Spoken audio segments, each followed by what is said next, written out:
Halo generasi pintar digital, welcome back to the Marketing Playbook episode 10. Keren. Oke, hari ini kita akan mencoba menjawab beberapa komen yang masuk di episode-episode sebelumnya. Dan kita akan ngobrol santai aja bagaimana menjawab pertanyaan dari teman-teman tentang marketing. Gitu ya. Nah, oke, kita udah lihat di sini ada kurang lebih 9 pertanyaan. Tapi mungkin kita akan jawab, kita akan pilih kali ya Pak Andin ya. Mungkin yang pertama banyak yang bertanya tentang KOL dan affiliate marketing. Nah mungkin yang ditanyakan yang pertama adalah mana yang lebih baik, menggunakan ads atau KOL. Nah ini dia nih, menarik nih Bu. Karena kalau kita timbang-timbang, KOL tuh pasti lebih mahal daripada ads. Tapi betul.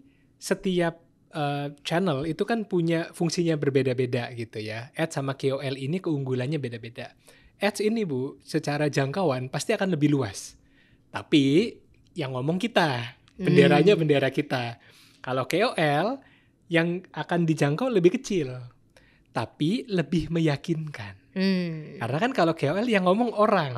Nah, pasti dia akan cerita experience dia, merasakan produk kita dan akan memberikan testimoninya gitu ya, biar orang tertarik. Nah jadi sebenarnya ads dan KOL ini yang sering dipertentangkan adalah mana yang lebih baik. Kalau menurut saya sebaiknya digabung aja Bu. Jadi bukan mana yang lebih baik, ads-nya jalan, jadi jangkauannya luas, orang terpapar kan, kayaknya pernah lihat nih iklannya gitu. Habis itu KOL maju, oh iya nih saya kebetulan pakai dan experience-nya bagus, enak dan seterusnya. Nah orang yang udah pernah kena ads, terus ada lagi KOL yang ngomong begitu, makin yakin gitu. Jadi artinya ini bukan dua hal yang harus dipertentangkan, tapi kalau bisa keduanya bisa jalan secara bersamaan. Nah kalau menurut Bu Mendy, kalau biasanya kan kalau cewek-cewek beauty atau jasa-jasa gitu ya, fashion gitu. Biasanya lebih tertarik sama ads atau sama KOL? Nah, aku setuju sama yang Pak Andin bilang sih. Kalau ads itu kan lebih dari kita yang mempromosikan produk kita. Tapi kalau KOL namanya key opinion gitu kan, kita akhirnya dapat opini dari mereka tentang produk kita. Dan somehow pasti orang akan lebih terpengaruh gitu ya kalau mendengar review dari orang lain. Jadi menurut aku memang baiknya dijalankan bersamaan. Tapi bagaimana pertanyaannya kalau misalnya budgetnya terbatas, kan itu kembali lagi kepada budget gitu kan. Nah mungkin kalau misalnya secara realistis biaya ads jauh lebih murah dari tadi KOL kan. Jadi mungkin teman-teman yang belum punya privilege untuk memakai KOL gitu secara budget, ya mungkin bisa dengan ads juga gitu kan. Tapi kalau misalnya sudah punya budget ataupun mau mengusahakan, menurut aku KOL itu penting. Aku termasuk orang yang pro dengan KOL. Nah, tapi yang perlu teman-teman garis bawahi dulu nih di sini. Aku ngerasa banyak juga orang yang gini, aku udah pakai KOL, aku udah pakai nih influencer ABC gitu kan, tapi nggak ada tuh ke sales, nggak dapet tuh conversionnya. Nah terus akhirnya KOL yang disalahkan kan gitu. Nah jadi memang teman-teman harus punya ekspektasi yang pas dulu nih. Saya mau pakai KOL ini untuk apa? Di level marketing funnel yang mana? Yang pasti adalah awareness gitu kan. Awareness dan interest bisa kesabet lah dua-duanya gitu kan. Tapi apakah sampai ke level conversion? KOL juga bukan Superman gitu kan. Nah teman-teman harus juga consider apakah ketika KOL tersebut sudah mempromosikan awareness-nya, interest-nya sudah dapat, tapi ternyata pas ke website teman-teman informasinya jelek atau tidak disediakan informasi yang bagus, akhirnya mental. Nah itu kan bukan salah KOL Pak. Jadi menurut aku itu yang paling penting juga ketika mau pakai KOL. Juga harus tahu ekspektasinya apa dulu gitu. Tapi menurut aku KOL itu bagus gitu. Jadi setuju sama Pak Andin, ads dan KOL harus dijalankan bersamaan. Yes, nah itu. Tinggal sekarang kita juga harus milih-milih gitu ya Bu ya. KOL kan banyak.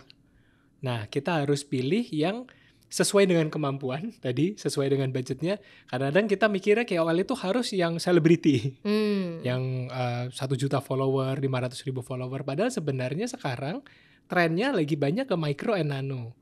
Jadi meskipun follower cuma 5.000 atau 10.000, justru mereka lebih disukai sama audiensnya karena lebih tulus gitu. Iya, karena masuk key opinion customer. Benar, yang pernah kita bahas di beberapa episode sebelumnya gitu. Itu namanya key opinion customer, yang mereka orang biasa gitu. Cuman kebetulan followernya agak banyak sedikit, dan mereka ketika cerita bisa lebih tulus, lebih autentik gitu ya. Nah itu juga bisa dipertimbangkan oleh teman-teman business owner untuk memilih KOL yang levelnya nggak harus gede banget, mega ataupun lebih besar lagi gitu ya, tapi yang kecil-kecil aja juga udah bisa. Nah, gitu. Penting banget juga untuk memilih KOL. Kan ada yang nanya juga, gimana sih cara milih KOL yang tepat nih untuk bisnis aku.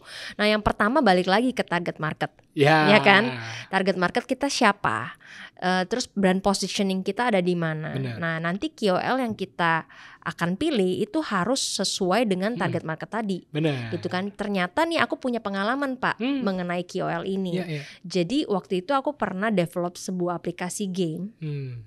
Dan kita akhirnya menggunakan influencer dan KOL. Ada 2 influencer yang aku pakai, aku ingat banget. Yang pertama adalah artis. Yang kedua adalah influencer. Jadi yang pertama aku pikir dia artis, followersnya banyak, namanya oke dan segala macam, penyanyi lah ya.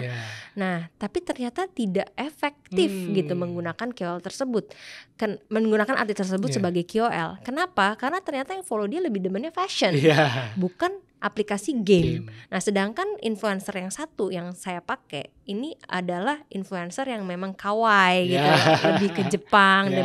Nah mungkin followersnya kebanyakan sesuai dengan target market, kebanyakan laki-laki dan suka dengan anime dan ya perjepangan dan lebih suka main game mungkin, sehingga lebih terasa. Jadi kalau misalnya secara dipikirkan gitu, kok bisa sih influencer kalah sama artis?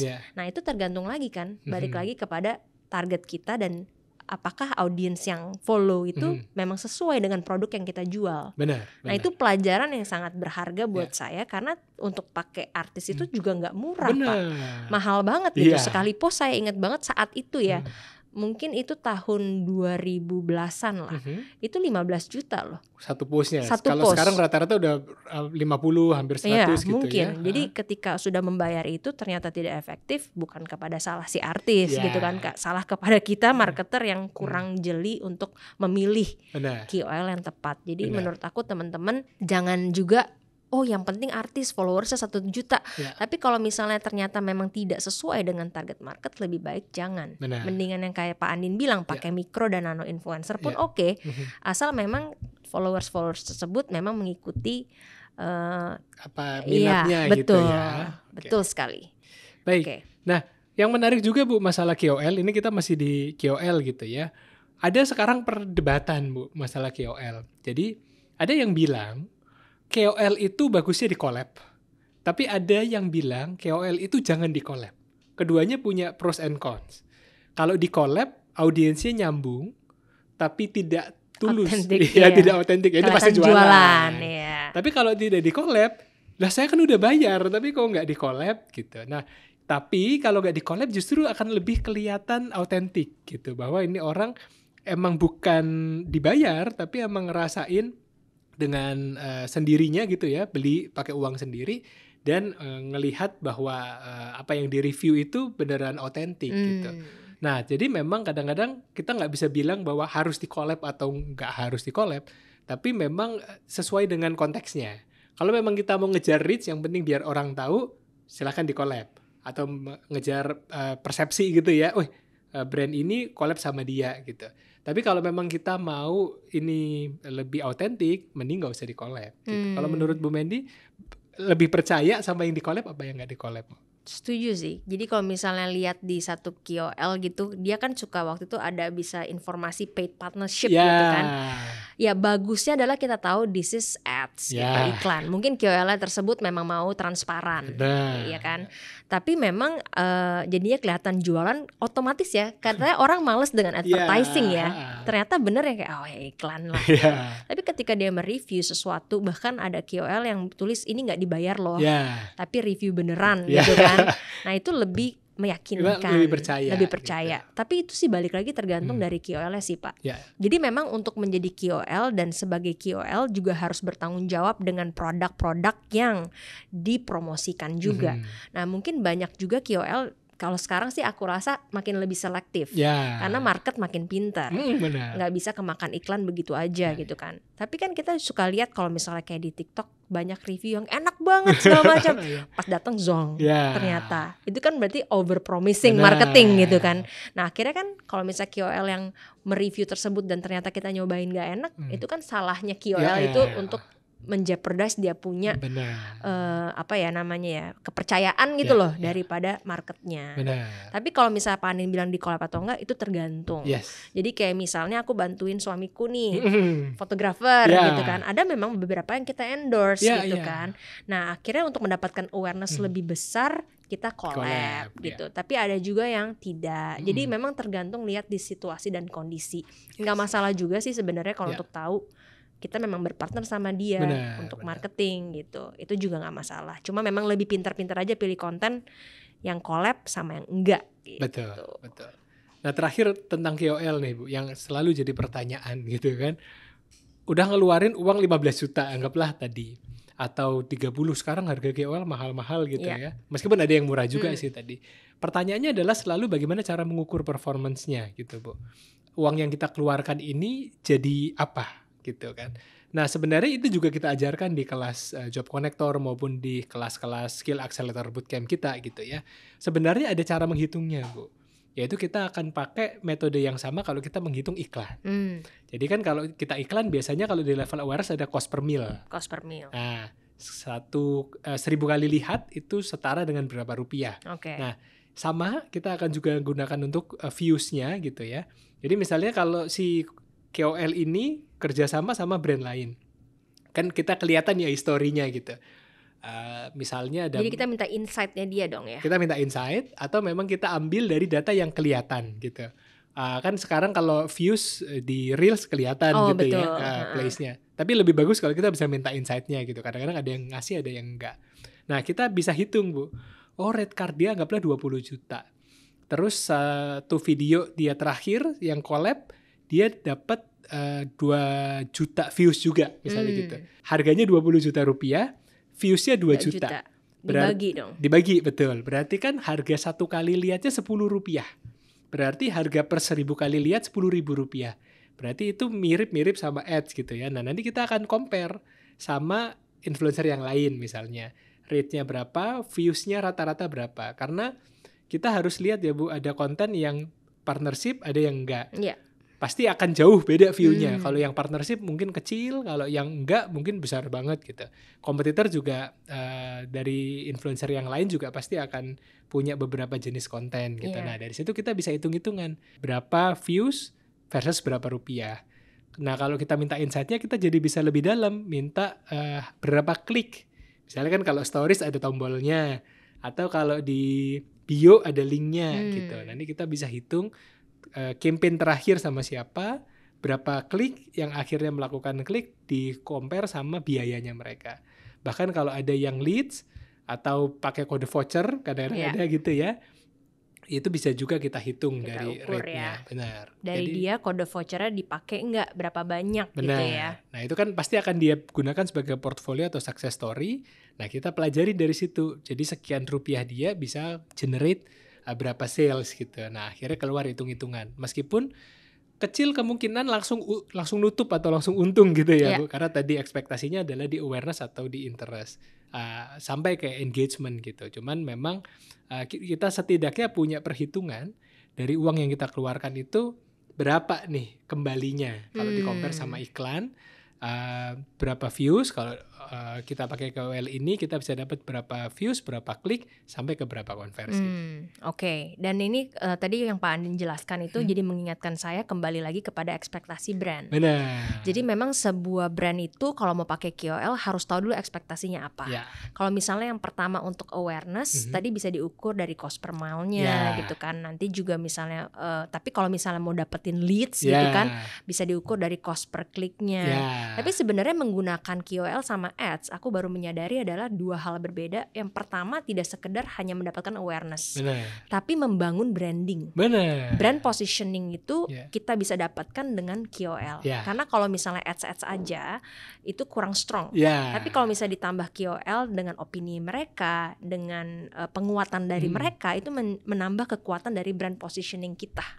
Gitu. Jadi ada image yang terbentuk gitu yang terbentuk. Jadi kalau untuk brand-brand yang sudah aware tentang ini, bahkan memakai KOL yang dia tahu tidak akan berdampak kepada salesnya, langsung, that's okay. Gak apa-apa. Yang penting pokoknya gue dipakai sama dia, supaya brand gue itu brandingnya nancep gitu loh istilahnya. Branding gue naik level. Nah itu menurut aku untuk brand-brand yang sudah tahu goalnya apa, itu penting banget sih untuk tahu tentang ini gitu.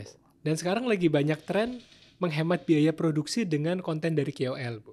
Jadi kita nggak bikin konten, tinggal di collab aja gitu ya. Tapi sudah paketan di collab, dan nanti kan biasanya ada paketan di keep berapa lama ya Kak gitu kan ya.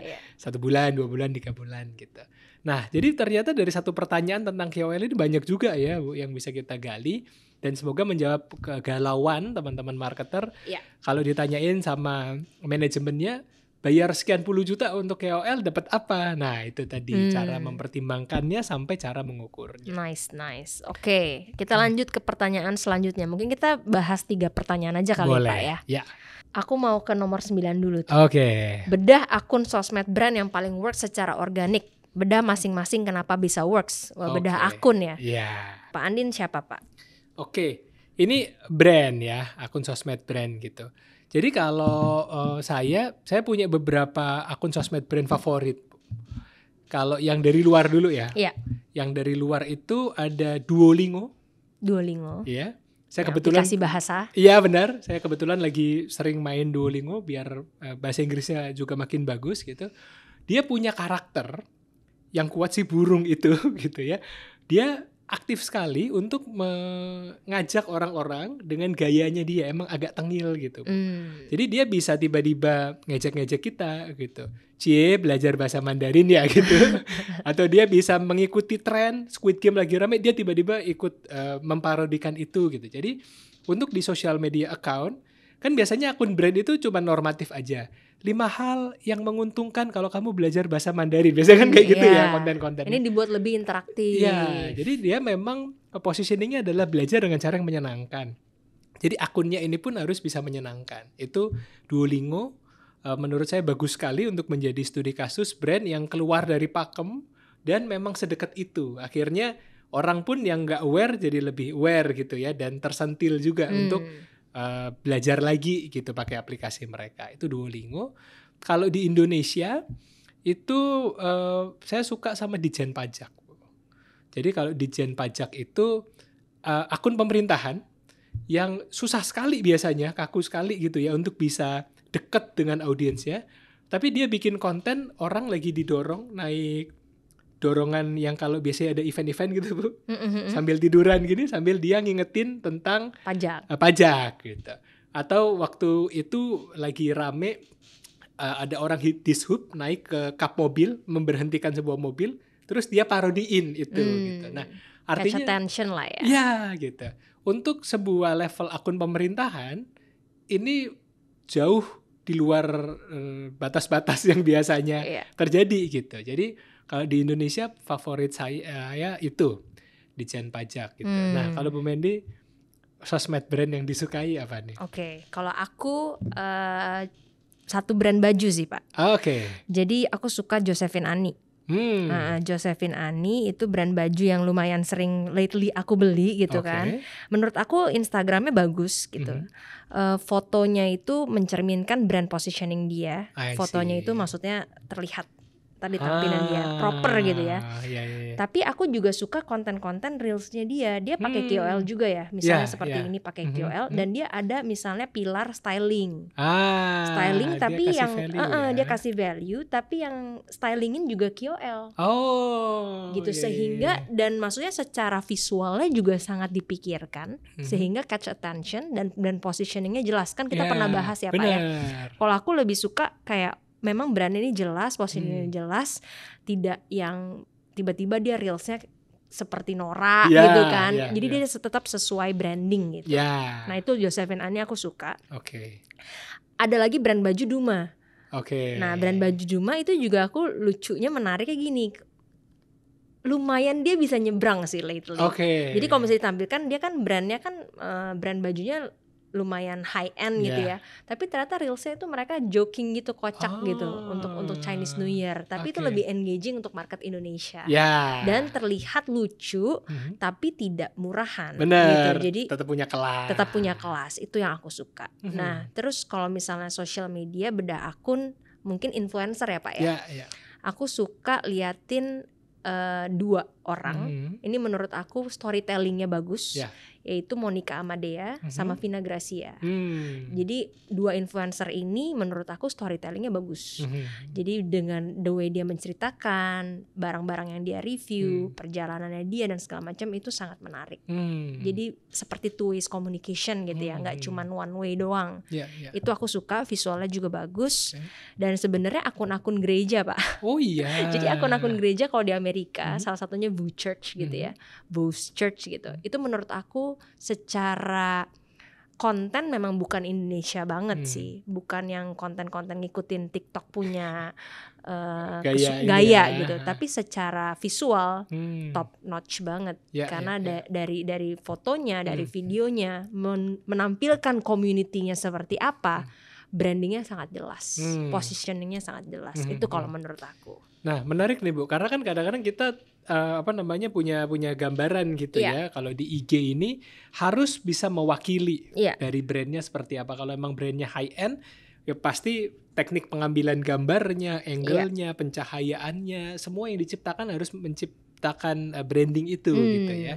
Dan tadi masalah storytelling, gimana caranya ketika kita mau menyampaikan cerita itu orang yang nonton merasa diajak gitu ya. Betul. Itu menarik sekali. Itu kalau bedah akun. Sebenarnya akun banyak sih akun-akun lain, tapi ya kalau misalnya arsitektur ada juga gitu kan. Masing-masing. Fashion ada, berbagai kategori itu ada akun-akunnya yang bagus banget gitu. Tapi bisa terlihat itu well managed lah. Benar. Iya kan. Benar. Boleh nambahin satu akun sosmed brand yang disukai? YouTube-nya Purwadika. Marketing playbook. Itu dia. Karena bener kan, kita bisa memberikan value. Iya, contohnya ya.